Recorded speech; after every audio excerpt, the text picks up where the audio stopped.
When people think about getting older, they think about getting frail, getting sick.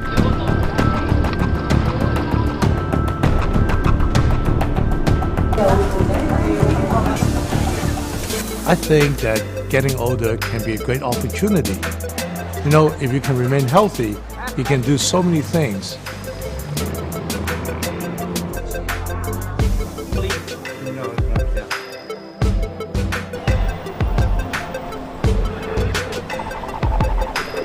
The National Academy of Medicine has always been at the cutting edge. We think about big issues and we act on them.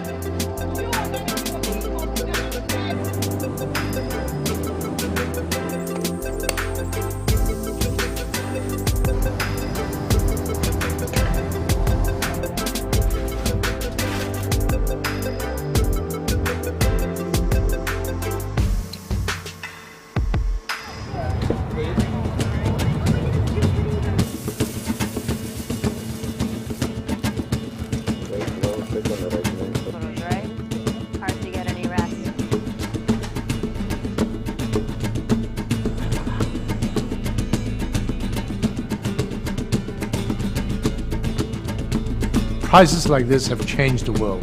Charles Lindbergh flew across the Atlantic on an inducement prize. Good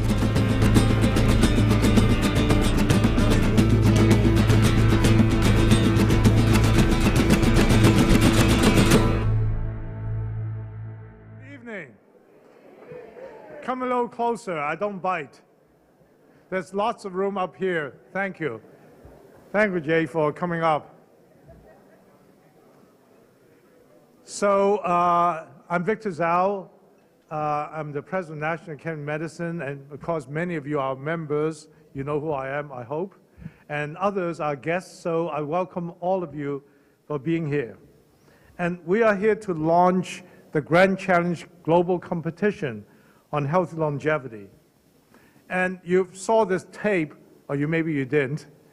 I hope that you're having a good drink and a good conversation. But I think it sets the stage for what we're trying to accomplish.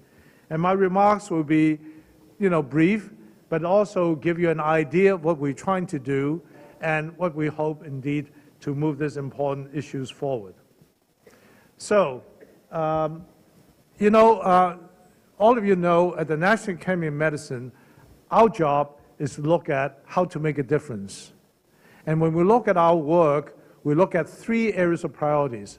One is, what's really critically important and urgent issues that we face in US and globally, such as opioid, a crisis, clinician burnout. We talk about genome editing today.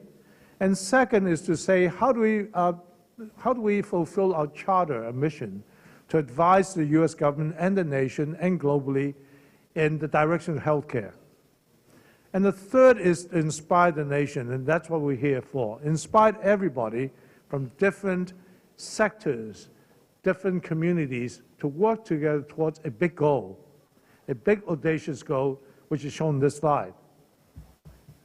This goal is what we see now, I think certainly many of you know, that we're faced with. If you look at this slide very carefully, what you see on the left is a decline in fertility rate globally. If you look at the right upper corner, what you see is a growth in the number of people over 65 versus number of people under 5. It's quite amazing that by 2050, we'll double the number of people over 65 and triple the number of people over 80. But I think that this graph is important because if you look at how the two curves cross each other, we are right there. In 2019, the number of people over 65 and number of people younger than 5 are almost the same. In fact, maybe a little bit more 65. By a couple more years, people over 65 will surpass the younger population. What you see in the bottom is what is known as the epidemiological or demographic pyramid. As you can see here, in 1970, a lot of young people, and no surprises, fewer older people. But if you look at the trends today, and this is global data now, and if you look at by 2050, this is almost going to be a rectangle. And in Japan, it's actually already an inverse triangle, a pyramid, pardon me. So that is the issue we face today. Now, many people talk about the silver tsunami. I never thought of myself being described as a tsunami. But nevertheless, there's a big wave of people over 65. I'm a baby boomer. And I'm really concerned about the burdens of older people, frailty, requiring lots of care, and the tension on the health system and the economics. But I think if you look at the flip side, all data show older people are wiser, they're happier, they're more experienced, and if they're healthier, they can continue to contribute in a big way to society. And of course, we need that very much. If you look at the epidemiological or demographic pyramid, we will need people who are wiser to continue to contribute to society. So I see this as an opportunity. And this is the thing I want to talk about, this opportunity of actually the people as they age. So what is it? Well, we call this healthy longevity. I'm going to look backwards. Why healthy longevity? Because aging, to me, means, well, it's a biological process that means you're getting older, you degenerate. Longevity means your life duration. And healthy longevity means that you'll be healthy as you live longer. Now, I recognize, of course, there are many issues, especially this country has to face now with some challenges of life expectancy flattening. But I think most people would agree living longer is not as much an issue as living healthier. So our question is healthy longevity. And I think listed here are some of our goals because we feel that in order to do so, we really have to look at the environment, the practice, the policy, the socioeconomic determinants, which really in many ways determine how the older people are functioning, are they mobile, are they happy, what's the quality of life. And that is all influenced by so many things that we do every day and by the policy decisions that we make every day. But also I believe that technology and innovation is another big potential. Think back not too long ago, well, we say that we have almost doubled our life expectancy last 100 years. Why? Hygiene, public health, medicine, devices, diagnostic. So I strongly believe that if we can enhance innovation, we're going to have a chance to actually have solutions to improve health span of the elderly. So health span we're talking about. And of course, we think about life course. It's not just a cutoff of 65, because every part along the way, as you're healthier, you're going to be healthier later on. So it's about life course, health span, and consequently an ecosystem, as you showed last slide, of people working together for this purpose. So this grand challenge has two components. One is called a roadmap, and the other one is called the competition. The roadmap is exactly that. It's a global problem, not only US, and consequently we want to work with our colleagues globally to address this issue. As a global problem, I think there are other countries that are already facing this issue, like Japan, Singapore, and others. And there are others who have really a wave of older population, although their average age is still younger, like in Africa. But nevertheless, we can learn from each other because there's some really amazing practices out there, for example, in Singapore and others. And we can work together, and not only that, we can begin to talk about what are the changes needed for policymakers, decision makers, and practitioners to follow in healthcare, in social systems, in, of course, science and innovation. And hopefully this roadmap report will be used to contextualize in different countries so that people have a way to look at what's important going forward. Today we're launching the global competition, which is shown in this side. And it really is an idea to say, how do we unleash innovation? And the concern we have is the following. There's a lot of innovation. The question is, how are innovations being developed and applied? And I would say, when I talk to my children and others, everyday digital innovations, think about how to create the marketplace for the younger people. But we are the silver economy. And in fact, it's such a large population that if one were to able to bring innovation, it's doing good and doing well. Consequently, we think about any science, any area which innovation can be brought in to improve health span. So this is the competition. We talk about improving physical, mental, social well-being of people as they age. We choose these words very carefully. Not about older population, not about disease. It's about moving away from disease to health. And we'll also talk about the fact that any innovator who can work in the social aspects, in engineering aspects, in biomedical aspects, would qualify because we need all of the above convergently to solve the problem. So this is the architecture of our Grand Challenge competition. What we are celebrating today is the bottom of this pyramid, which is called Catalyst Award. This Catalyst Award tries to bring in as many innovators everywhere in the world, if we can, to think about working this field and to think about getting this field and coming up with great ideas. As I said frequently, if you go in the medical center and ask somebody, what do you do in research? I say, I work in cancer, heart disease, whatever. We want to make aging research cool. And consequently, the idea would be making people having the opportunity to have seed dollars for this. So this concept came from Tachi Yamada when he was running the Gates Foundation Global Health, the Grand Challenge Exploration. $50,000 awards, two-page application, not a lot of preliminary data. We judge it by creativity, the idea itself, the impact, the potential, of course, quality, and of course, and all those things. So it will be different, but they have proven in Gates Foundation, and I think Steve Buxbaum's here too, that to be a very effective model, and we'd like to borrow that. And we've been lucky in the sense that we have lots of people joining us. But let me finish this description. The second layer is called Accelerating Award, which means after you've got your initial tranche of dollars and started, you'll be able to access additional funds to help you take your concept further into human translation and even commercialization. And then we were fortunate enough to have donors like Jun Yoon, who's here, Martin Rothblatt, and also Jack Rowe to create a grand prize, like an X Prize, to have a breakthrough that would get $5 million, but we hope to raise even more to energize people to work in this area.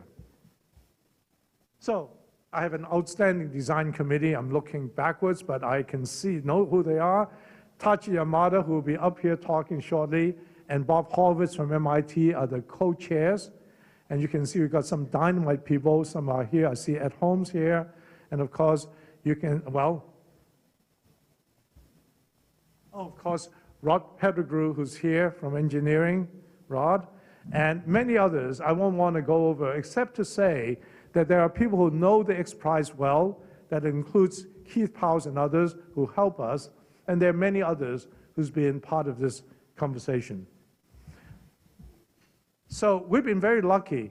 So when I took this question on the road, I talked to my friends in different parts of the world, and actually they all get it. They say, we're facing this problem, we want to join you. So we have 8 global funding agencies, which are listed here, from Singapore, Taiwan, United Kingdom, European Union, Singapore. Did I say Singapore? Yeah, I did, I guess. And well, you can read this. I can read it backwards, but it's great. And importantly, because of their willingness to fund 450 such awards across the world, and each country and region is funding its own innovators, so they'll be spent there to get more involved. And of course, I want to give a shout out in US to J&J Innovation, Bill Haidt is here, that's funded this, as well as National Institute of Aging. You're going to hear from Marie Bernard later on. But having said that, Our idea is to really get them going. It's committed for a 3-year basis, and we may extend if we're successful, and then we get to the Accelerator Award and ultimately the grand prize. Now, 49 countries and regions. I think you can count the number of flags up here. That's how lucky we are in this. And we raised over $30 million in this great initiative. And of course, when we think about the next step, the Accelerator Award, we've been lucky to have J&J continue to fund the next $5 million for this. No strings attached. We don't take any IP. It belongs to the inventors. They can make whatever deal they need. We're lucky Home Keller's here today, and the European Investment Bank has put down a lot of great commitment. They, of course, have large deep pocket that funds, several $1 million, but mainly looking at what can be commercialized.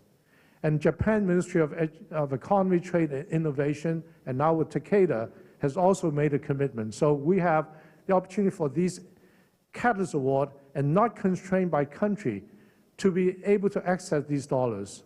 So that's really exciting. And I've already talked about the grand prize. Okay, this is my last slide. So our vision is to work on this issue, not only, of course, in science technology, which I believe is critically important, but multi-domains, from urban planning, housing, social determinants, health practice, continuing learning, all that stuff. I think when we put all this together under the idea of grand challenge, I think we can make a difference. So I want to thank all of you for being here and being able to join us in the celebration. Thank you. Yes. So it's my great pleasure to introduce my good friend Tachi Yamada, who, as I said, has been really instrumental in helping me and helping all of us in thinking through this. Following that, we'll hear from Jack Rowe. And Jack Rowe is traveling internationally today, but he's provided some remarks. Many of you know Jack Rowe is a world-class expert in this, in aging, but he's also played a role in both design committee and roadmap. Tachi, come on up.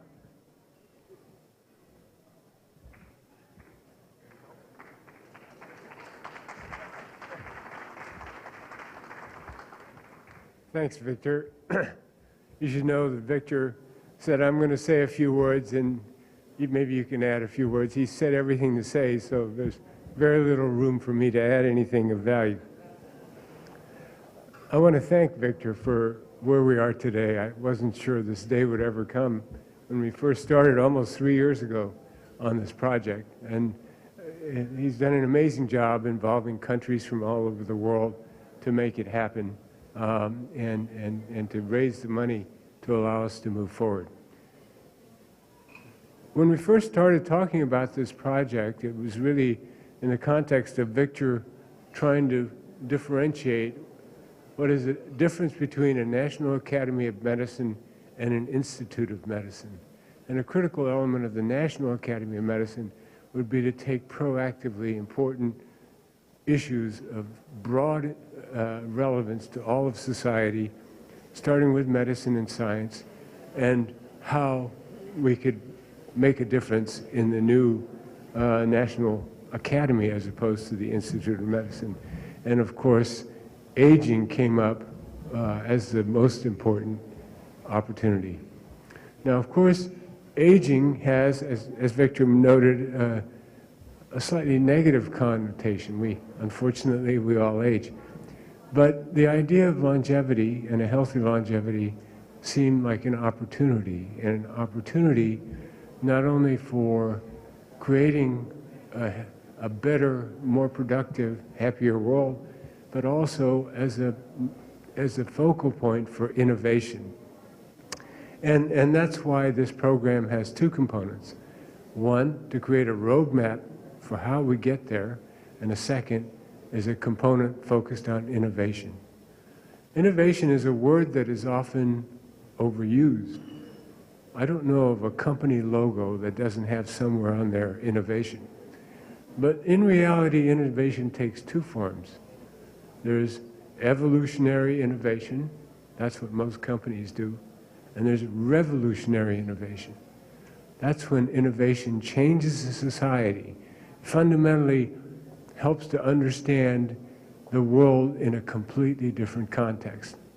Now, just as an anecdote, my own experience, I'm a gastroenterologist. I was interested in peptic ulcer disease. Of course, antacids treated peptic ulcer disease, and there were these two maverick scientists in Western Australia who said, no, it's not acid that causes ulcers, it's bacteria, Helicobacter pylori. We hated those guys. And probably they applied for multiple NIH grants and didn't get them. But of course, they won the Nobel Prize, and they're happier for it, but they transformed the world. You understand, it doesn't just cause peptic ulcer disease, but Helicobacter causes gastric cancer. And by treating the infection, you can actually cure the disease and prevent another worse disease. That kind of transformational innovation is what we hope for with this new program on the prize competition.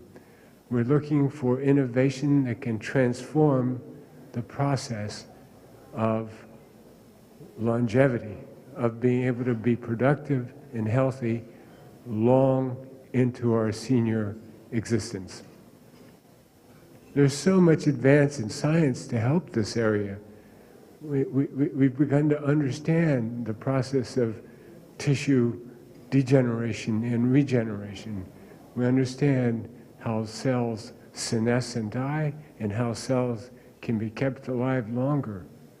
We also understand beyond biomedical sciences important elements of information technology and how that can transform the knowledge bases from which we work, artificial intelligence, machine learning, large databases from which we can extract important lessons about life. And then a very important area of science, which is engineering, software engineering, mechanical engineering, things that make our lives better. We can be more mobile, more productive, more interactive with our environment. That is what this program aims to do. We're looking at aging as an opportunity, and that opportunity is not only for us to live better lives, but an opportunity to advance science and advance civilization in a meaningful way. Thank you.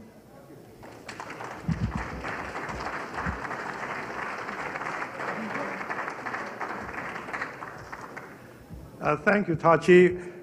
We're now going to see a very short video from Jack Rowe, followed by 4 short videos from our international collaborators. That's because we are actually launching this initiative simultaneously. Well, not quite. I think they're sleeping right now. But the same day anyway, from different countries. So you're going to see some of their testimony. I should also point out that New England Journal of Medicine published our paper today about the Grand Challenge. And Sharon Inouye is over here with Tachi and with Jack and others, so and Liz Finkelman. So can you roll the film? Hi, I'm Jack Rowe at Columbia University. I'm sorry that I'm not able to be at this exciting launch of this very innovative and important program for the National Academy of Medicine. I'm in my 30th year as a member of the Academy, and this is by far the most significant and meaningful approach to aging that I've seen during that time. We all know about the demographic changes that are sweeping the globe, and we also know that there have been recent very exciting developments in understanding the basic biology of aging and in clarifying the important social determinants of health.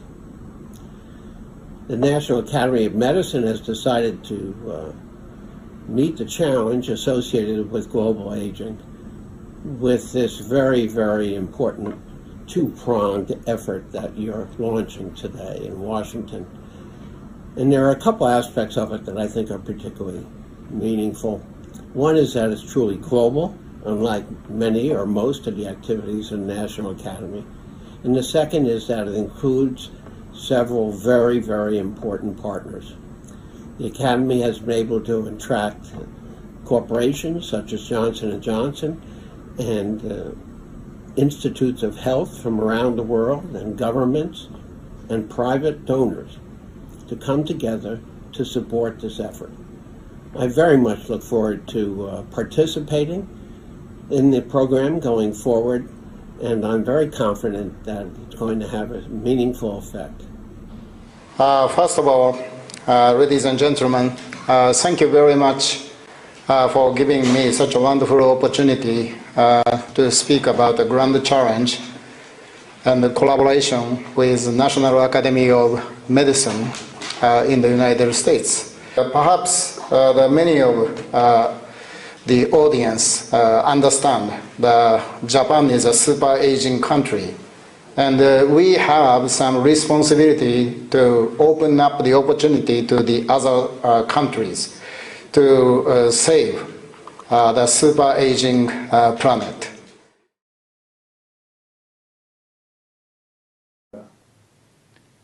So how do you think about aging? Does it conjure up images of care homes, of frailty, cognitive decline and loneliness? For too long we've compared the health of nations by measuring life expectancy. And as we look at the success that living longer has brought us, the doom and gloom merchants have been talking about a demographic time bomb, a silver tsunami. We're at a moment where reframing the issue is helping us to see another way. Life expectancy has risen. So too has the length of time people live in poor health in later life, unable to make the best use of this extra time. This is a global challenge, and what's needed is a change in the way we think about aging and older people. To borrow from John F. Kennedy, we need to focus on adding life to years, not years to life. And using this lens, we can see longevity as an opportunity for innovation. How can we use the longevity dividend? Where are the new markets that deliver services and products that people really want? And how can adapting to the prospect of a 100-year life add to our well-being and prosperity? That's why we've joined a global collaboration with the National Academy of Medicine in the USA to take up their Healthy Longevity Grand Challenge. And the Healthy Longevity Grand Challenge is about catalysing the brightest and best early stage innovations with potential for global impact. It forms part of our investment in the Industrial Strategy's Healthy Aging Challenge, and importantly, we see this international collaboration opening up access to insight on global opportunities. So over the next 3 years, we'll be announcing a series of competitions to support early stage innovative ideas that align with our vision for the Healthy Aging Challenge. And that vision is to enable businesses, including social enterprises, to develop and deliver new services and products to allow people to remain active, productive, independent, and socially connected across the generations for as long as possible. The competition will be open to UK academics at any career stage and from any disciplinary background.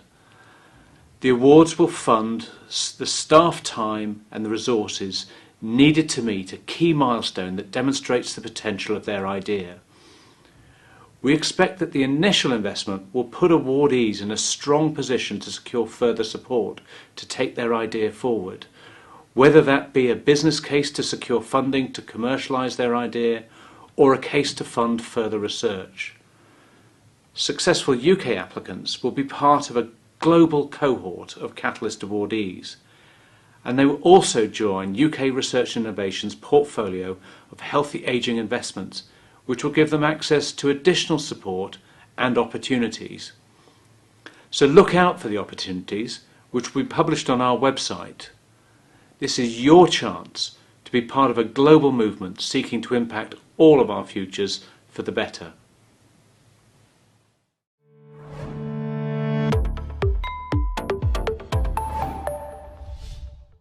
People are getting older and older. worldwide, but also specifically in Europe. And that's great news, but it's also a challenge to our European healthcare systems. And that's why we are so happy that the National Academy of Medicine of the United States launched this grand challenge of healthy longevity to join forces from all over the world to really address that challenge.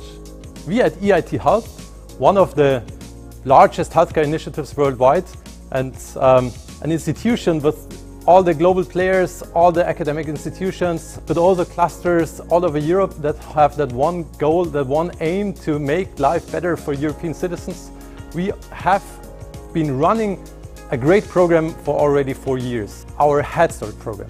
50,000 euro vouchers for postdocs, for entrepreneurs that want to bring their innovation into a product, that want to bring those inventions to the patients, to the citizens. And now we are more than happy to bring this tool, this Head Start program, these 50,000 euro vouchers, 5 million euro in total, into that joint grand challenge of the National Academy of Medicine, and to join forces and to team up with all the great institutions from all over the world. So if you are one of those great scientists, of those entrepreneurs, of those innovators that want to bring their product further, please join our Grand Challenge contribution through EIT Health. Please apply for our Head Start funding and get part of that Grand Challenge family all over the world. Thanks for joining.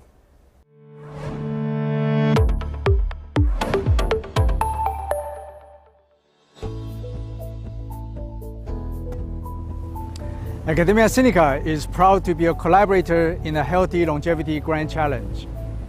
Taiwan is projected to become a super age society in 2026, with more than 20% of its population being age 65 or over. By 2065, for every 10 people in Taiwan, 4 will be age 65 or above, and one of those 4 will be over 85. Therefore, one of the most pressing issues we face today is to ensure a healthy aging process, so our economy and social structure can remain stable and flourishing. Academia Sinica is Taiwan's leading research institution. Our mission is to achieve global peaks of excellence and benefit human society by focusing on critical issues with pioneering research. We support efforts to increase global awareness of healthy longevity and are committed to taking a leading role in launching new initiatives that will result in paradigm-shifting discoveries to prevent or cure diseases, increase quality of life, and minimize the negative impacts of an aging population. We share the spirit of innovation and support the competition's stepwise design for stimulating transformative ideas. Taiwan has a sound infrastructure for research in this area. One example is the Taiwan Biobank, which combines genetic and medical data to conduct large-scale studies on local diseases. This competition provides an unprecedented opportunity, together with the global community, in achieving insights and breakthroughs that can ensure healthy aging for mankind.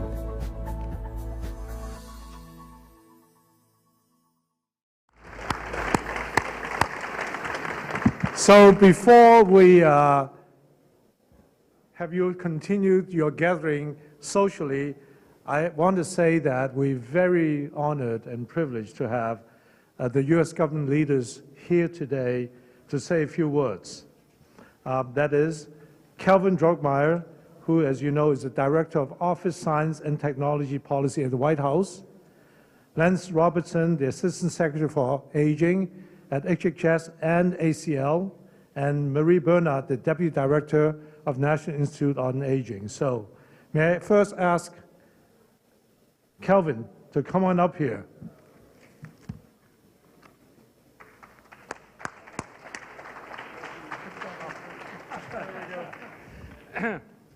Thank you so much, Victor. Good evening, everyone. It's a great privilege to be here, and congratulations on this wonderful event. You know, when you get invited to a reception from the National Academy of Medicine on healthy longevity, you're kind of like, what are they serving there tonight? I love carrot sticks, but I'm not a great fan of tofu, so I'm really, really glad that we had some beautiful food here tonight. When Victor came to my office about 6 months ago, really, really excited, I know it's hard to envision him being excited, but he comes into my office almost, feet, like 2 feet off the floor.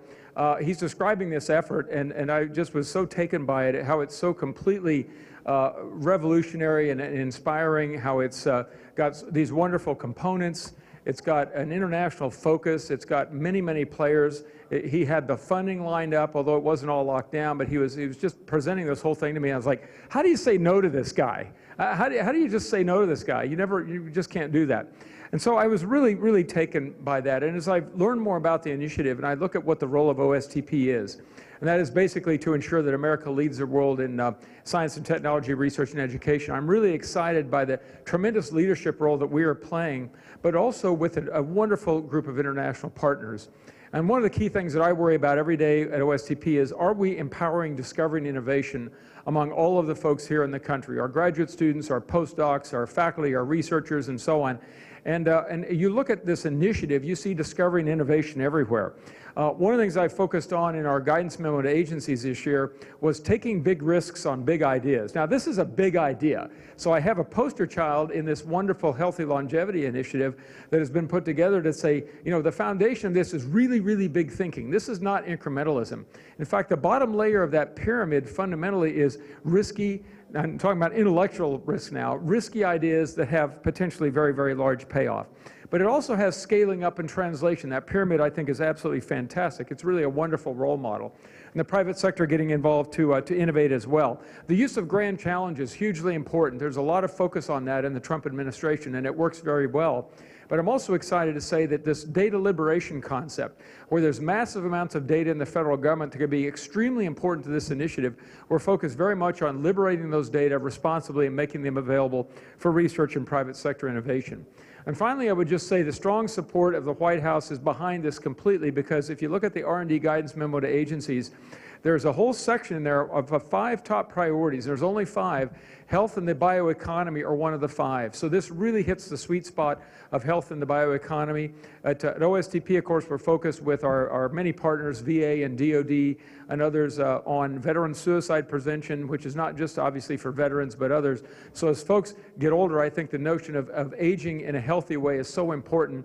We also issued a report on technology for aging that I kind of wish now we had called technology for healthy longevity. It would have been even a better title, I think. But Victor, I just want to tell you how proud we are of your leadership, how grateful we are for building this wonderful coalition of international partners to do something that really is extraordinary, that will benefit the entire world. So it gives me great pleasure to be here to thank you and to thank all of you for coming and lending your wonderful support. I heard you had a wonderful day. I wish I could have been here, but I'm looking forward to learning more. So thank you very much.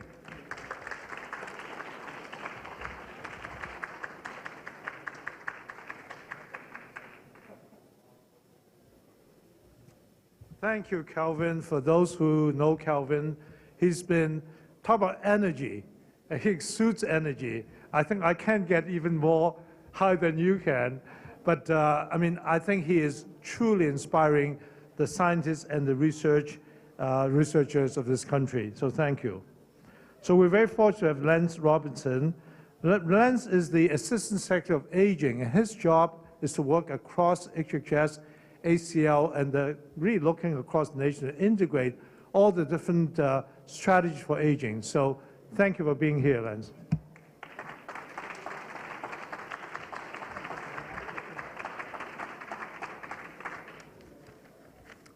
Well, good evening, everyone. It's just great to be with all of you on an exciting night. Certainly, it's fabulous to all be here together to celebrate the launch of the Healthy Longevity Global Competition. Certainly special thanks to Dr. Drogenmeier and Dr. Bernard.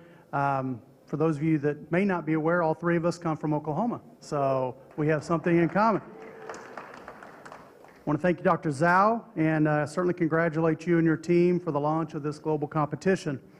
Also recognize and applaud Johnson & Johnson in supporting the accelerator phase of this competition.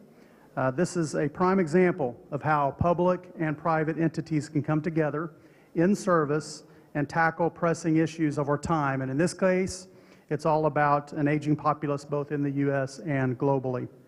Just a quick minute of some of the examples that at the Administration for Community Living we're involved in when it comes to innovations in aging. We have a Center for Innovation and Partnership that oversees our assistive technology national activities. And that particular program serves people of all ages, with all types of disabilities, and in all environments to help meet their assistive technology needs. A second example is our National Institute on Disability, Independent Living, and Rehabilitation Research, which supports the commercial application of research and development that can be used to improve the lives of individuals across the lifespan through its small business research program. And then finally, ACL, along with its federal partners and the National Institutes of Health and the National Science Foundation, were critical in putting together the White House report that Dr. Dragemeyer just mentioned, the emerging technologies to support an aging population. So we look forward to continuing to collaborate with the National Academies of Medicine, and grateful for this opportunity and to be a part of this wonderful celebration tonight. Thanks so much.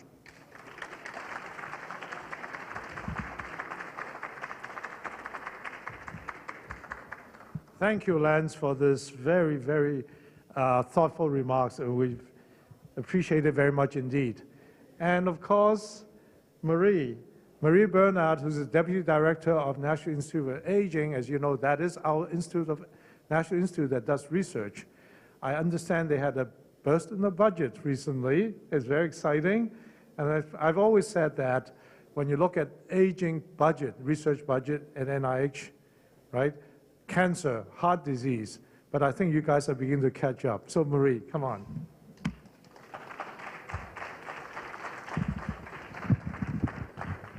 Good evening, everyone. I am here representing the National Institute on Aging at the National Institutes of Health, and to fill in that TBD that you saw on the slide that Dr. Dzau shared. When he approached Francis Collins, the NIH director, and Richard Hodes, the NIA director, about joining the Grand Challenge, it challenged us to step back and think about how could we meaningfully participate and yet stay within our legislative authorization. What we came up with was the opportunity for scientists to compete for R03 grants. That's equivalent in size to the awards that are being given. The application is going to be a little bit longer. It's not going to be just 2 pages, because it has to go through our peer review process. But we think that it is an opportunity to focus on one of the big problems with global aging that we can anticipate in the next 3 to 4 decades, that 90% of the growth in people in the older segment of the population are in low and middle income countries. And we're seeing that there are significant differences in the quality of health based upon socioeconomic status. So we announced as of today the opportunity for scientists to apply for these R03 grants. We're encouraging a focus on technology to help facilitate functional and sensory and other sorts of problems for older adults in low and middle income countries, in low income portions of high income countries, such as poor urban areas or Appalachia or the Mississippi Delta. We are so committed to this that we are helping to support a workshop that's going on here at the National Academies today and tomorrow, looking at this health disparity that starts about in the middle years and goes onward.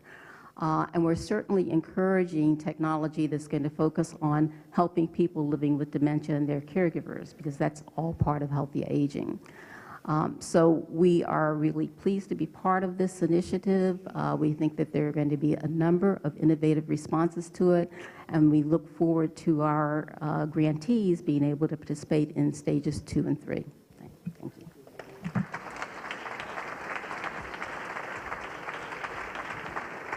Thank you, Marie. So this time I'd like to invite a few people here to join me for a toast.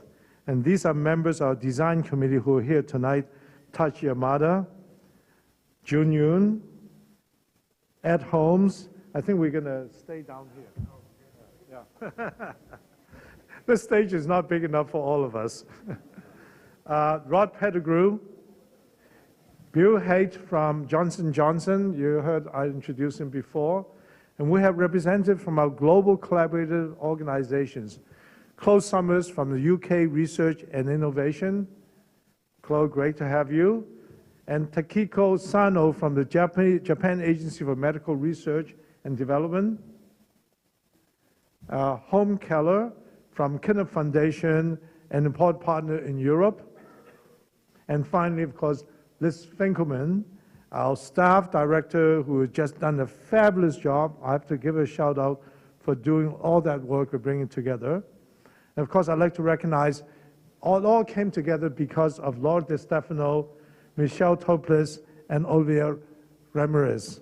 So first of all, I want to give you all a small token. I want to show that to you, okay? Staff will give you a bag to have this token. So thank you very much.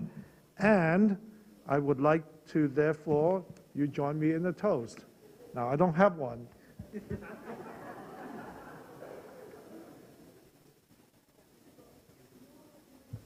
Okay, I'm going to come down.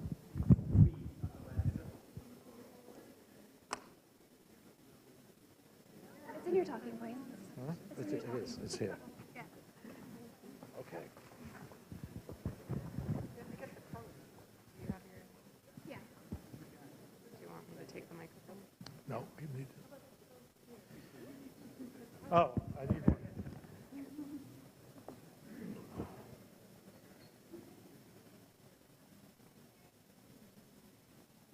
All together. I need to read my toast. Give a minute. Hold on. So, I mean, after all, Laura spoke a lot of time writing this together, so I got to read it. A longer lifespan is a tremendous gift, but our work is not done. There's still so much to be learned about how we can enjoy healthy and fulfilling lives for longer. I believe we're on the cusp of a discovery that will change the lives of generations, and I'm honored to be a part of this movement with all of you. Cheers to a healthier future. There you go. Thank you. Thank you, and please enjoy yourself, and we really appreciate you all here. Thank you.